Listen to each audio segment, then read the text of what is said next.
The card we have here on the bottom of the deck is the Judgment card.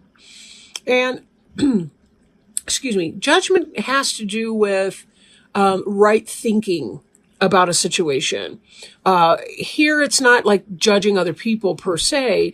It has more to do with discernment, making choices that best benefit you as you go about your way and try to live your life.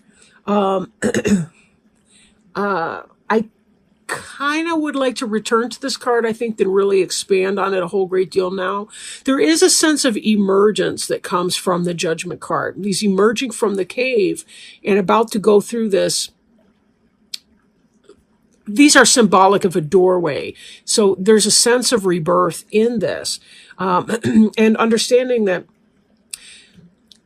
when we know what we need to do, sometimes we just have to free ourselves up to do that. And that can be the tough thing. They say admitting you have a problem is the first step.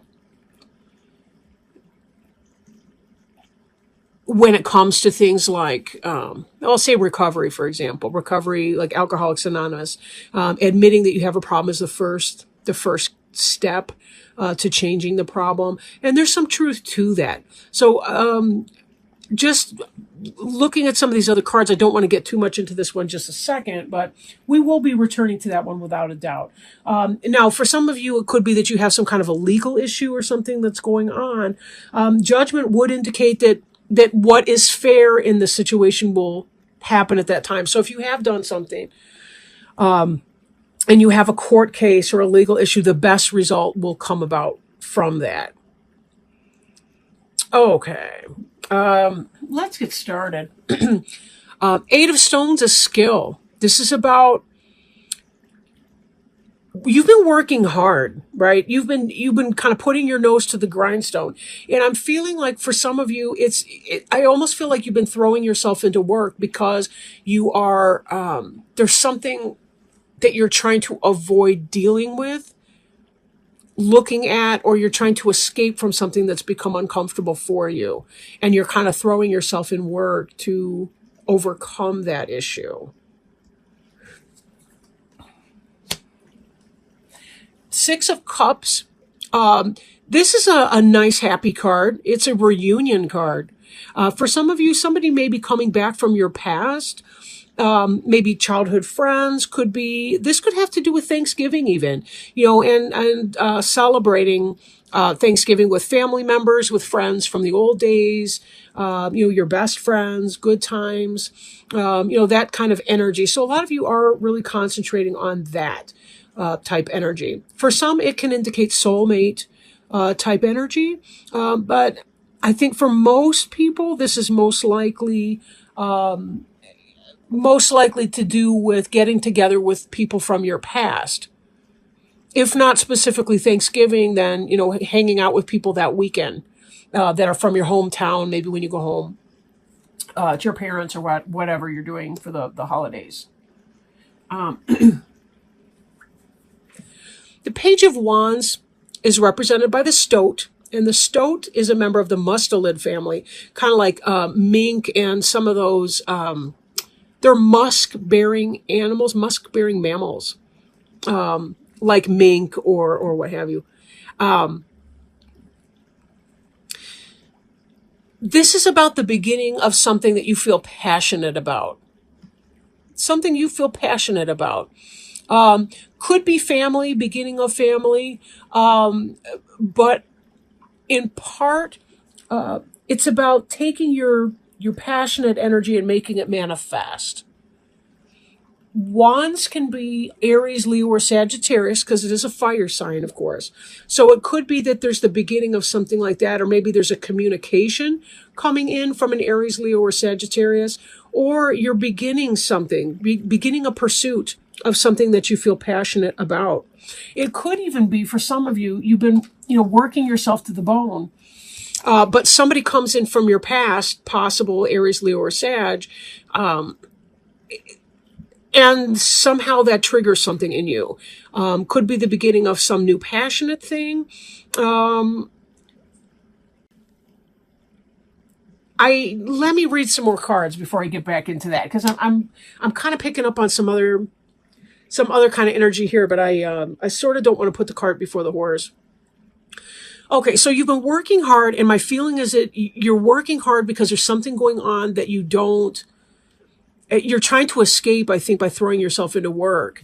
You're facing the guardian of the cave. This is a primordial cave bear. He does not look the better for aging. And he's basically skull and bones, and he's got a little bit of remnant of cave fur, I guess. But this is about facing your shadow self, facing your darkest side, facing the part of you that you want to disown and that you don't want other people to know about, but that lives there anyway. And this is about trying to understand those parts of you.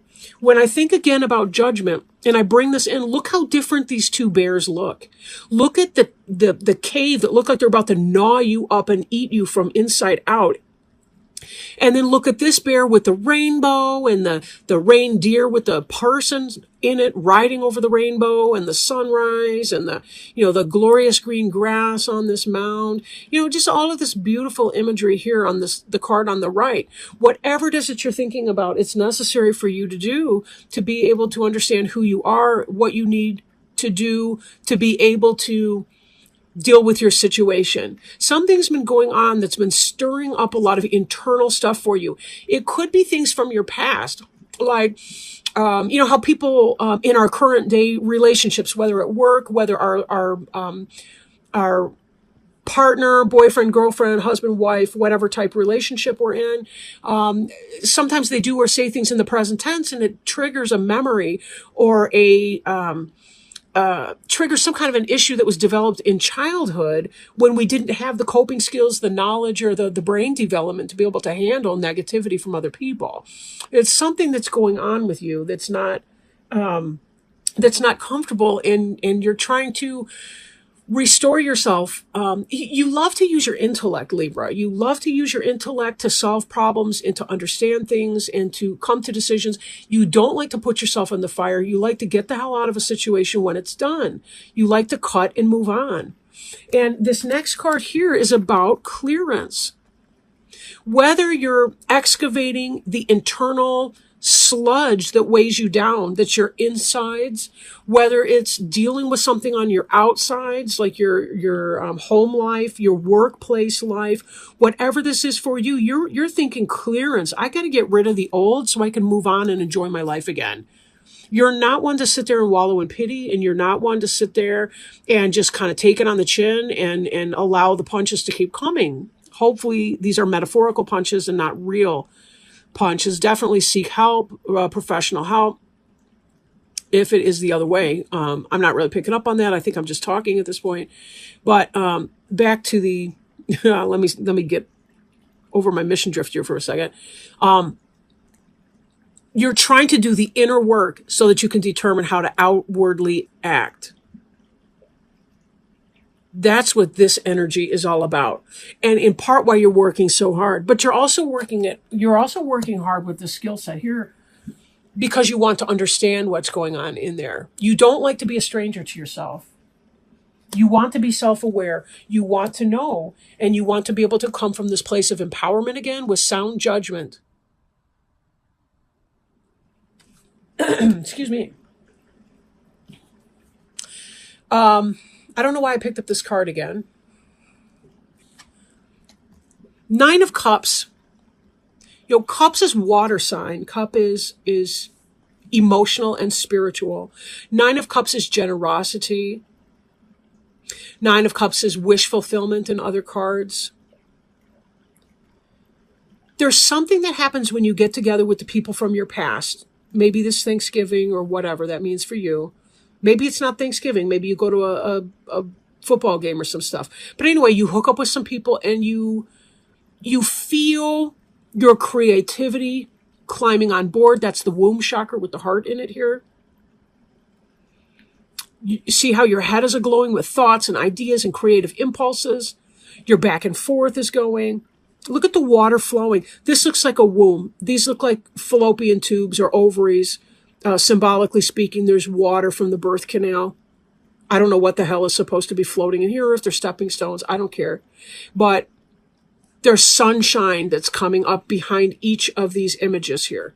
The sun is rising, the knowledge, the awareness.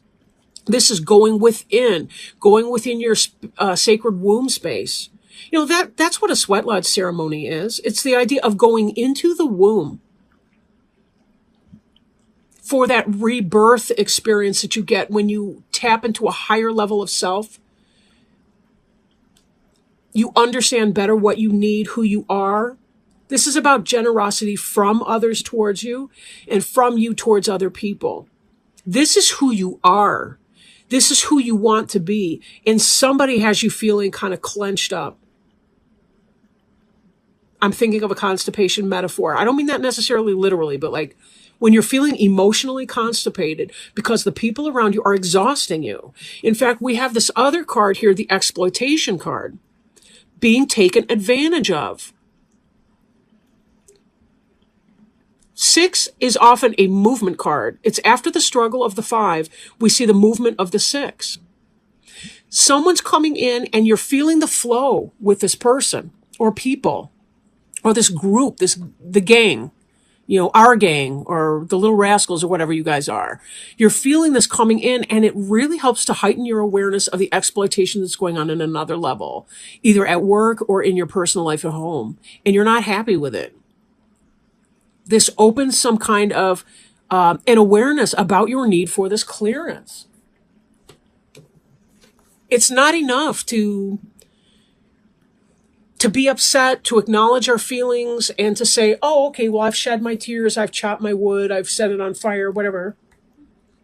Safely, right? We don't want to create problems. We see too much on the news these days. But to continue on with the same source of suffering, exploitation, and pain, this often is the workplace. Because, you know, you think about the honeybees, that's their workplace. I mean, true, that's where they breed with the queen, royal jelly, all the rest of that. But making honey, it could be home, it could be work. The worker bees, right? The drones. You know, are you trying to support a queen bee who's exploiting you, who sees you as disposable, doesn't really care about you, but needs you because you've got the sweet apartment or the nice house or whatever? Or is it that your boss is exhausting because they're taking all the proceeds and they're giving you all the grunt work and then they're taking all the bows? Whatever this is, something triggers you when you experience this reunion with your positive people. You remember who you are in a way, and it kind of lights your fire. This stoat has friends and family right there. These guys are kind of burrowing animal, like they have dens under the ground and everything. It's quite organized. They're very family oriented. They have chambers where the food is. They have chambers where they go to the bathroom. They have chambers where they sleep and chambers where the babies are born. I mean, this is about organization, and it's about loving and self-care and love of family too. There's a catalyst moment that's coming up for you that puts you in a position where you feel this new sense of life that's breathed into you. Air is communication, it's ideas, it's thoughts. Brand new, and it's a beginning. The breath of life. Something in this encounter that you have over this Thanksgiving weekend or in this end of November frame or whenever you're watching this, take it as it resonates. This is going to spark up in you this kind of understanding that this is how it can be, with this generosity and joy and this balance between give and take with other people. This is how it is with this awful situation of exploitation. And you know something? I've got a tough choice to make. Because do I want to sit in this energy or do I want to walk from this energy? What would it take to leave this toxic situation? Have I finished doing my work in the cave that I can identify what is my role and what is the role of someone else? Can I trust that I will know what my roles are and what the roles of other people are in that? When am I being the problem, and when is this other person being exploitative and being my problem? How much of that do I want to put up with, and when am I ready to cut and run? When am I ready to walk from that situation because I want to find myself in my proper balance? You're a Libra. This balance card is you. It's Gemini. Gemini, the twins, Libra, the balance scales. This is about the head and heart decision coming together for healing. This is about solar energy, lunar energy. This is about the primordial egg of potential with the embryo alive and inviting inside of it, ready to be born, something new to be born. What's holding you back? Who's holding you back? It's not about blaming, right? Okay, none of this is about blaming. This is simply about saying, this is the fact, period, end of story. I'm not judging people negatively. I'm merely discerning what is my responsibility, what is the responsibility of someone else's. Do we have the same goal on the treatment plan? If my partner and I, or my supervisor and I, do not have the same goals on our treatment plan, we are not working to common purpose. And someone is going to be exploited and frustrated, aggravated, and is going to have to make the tough decision. And that decision may have to be, I got to get the hell out of here because I want to feel fulfilled and happy. I want my cups to runneth over. I want to feel generous again. I want to have give and take in my relationships the way I do with these people from my past who loved me and accepted me for who I was. They didn't exploit me, and we worked together as a team for a common purpose. Let's pull up another card. I've got this deck that I've been working with everybody today, the Animal Wise Tarot by Ted Andrews. I don't know if you've ever seen his book, Animal Speak. It's a classic at this point. I kind of shredded your cards all over the table. I don't know what the hell I was thinking, but whatever. See if we can't find a good totem animal to help you kind of identify what some of the lessons might be, how you might best approach whatever situation you're facing right now. Ooh, all right. I haven't seen this card in a while. All right, let me open it up. It is the 9 of Winged Ones, and the animal is the loon. Loon. Answers and hope in dreams. Winged Ones is the suit of air. I will point out, too, that just like the Guardian, 9 of Air in the Rider-Waite Tarot card is the card of anxiety, emotional pain, angst, stress. For some people, it's internal. For some, it's external. And for most people, it's a combination of the both. But this has to do with looking at your internal process, right? The loon is unique among water birds, almost always found around water but clumsy on land. Powerful swimmers, loons can dive deeper and swim faster than other birds, including the penguin. When loon appears, it reminds us to pay attention to our dreams, since they will become more vibrant, more colorful, and more lucid, taking on greater importance, providing answers, and inspiring hope. The time is ripe for us to gain insight into our problems and anxieties through the dream state. It is not unusual for lucid dreaming to occur when loon appears. Lucid dreaming is also called shamanic dreaming. It's kind of where you go into a trance and you can travel to other worlds through the astral plane. Astral projection would be another way to describe that. In lucid dreaming, we become aware we are dreaming in the midst of the dream. The dreams may have a tendency to be intense, awakening old pains, but only so they can be cleansed out. Such dreams remind us of coming opportunities if we face and resolve past unhappiness. Though there may be sadness and some pain in the process, loon reminds us that anything lost is no longer healthy for us, and it will be replaced by something more beneficial. The loon has a haunting call that stirs us on a primal level. When loon shows up, it is calling us not only to pay more attention to our nightly dreams, but also to remind us of all the hopes, wishes, and dreams we have tucked to the back of our heart that are about to surface once more. And I'm hearing this card. The dreams that we used to have when we were younger, when we were with our friends, our kindred spirits, right? Loon's appearance reminds us not to compromise these, or we may find ourselves haunted. Its ability to swim, its iridescent colors, and haunting call symbolize the possibilities opening to us. Loon awakens imagination, reassuring us we are never given a hope, a wish, or a dream without also being given opportunities to make them reality. And with the excitation in the crown chakra and the awakening of the womb chakra in here, that ties me back again to the use of imagination and creativity that we saw in the Nine of Cups card. Okay. Moon awakens imagination, reassuring us that we are never given a hope, a wish, or a dream without also being given opportunities to make them reality. The only thing that shatters their possibility is compromise. Moon's appearance tells us when we deal with the past that haunts us, we open doors to fulfilling our greatest dreams and imaginings in the future. And this is the guardian, opening the doors of the past, right? Dealing with the past. Oh, excuse me. You can't even see the cards now.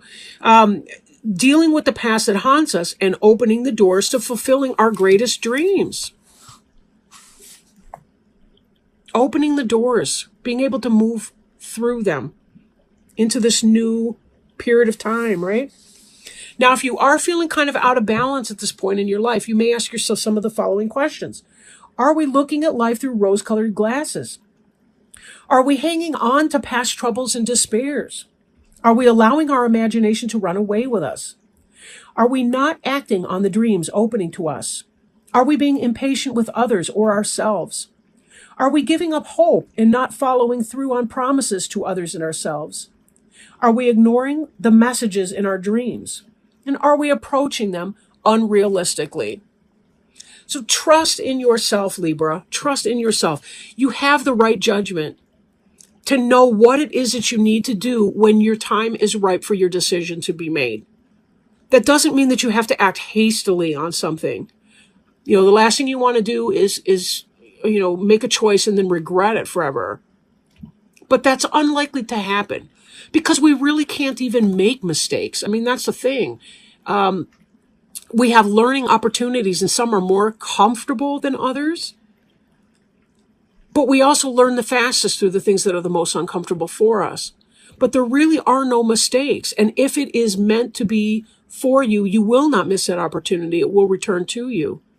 Then again, if you clear something out and you don't delay it and put it off for a year or two or three and all the rest, you're opening the door to the possibility that something new can come through, something that does belong for you, something that makes you feel excited about your life, something that brings that breath of fresh air in, something that helps you walk in a truer state of balance, something that helps you connect with your roots and feel that same sense of belonging that you did when you were with your home team.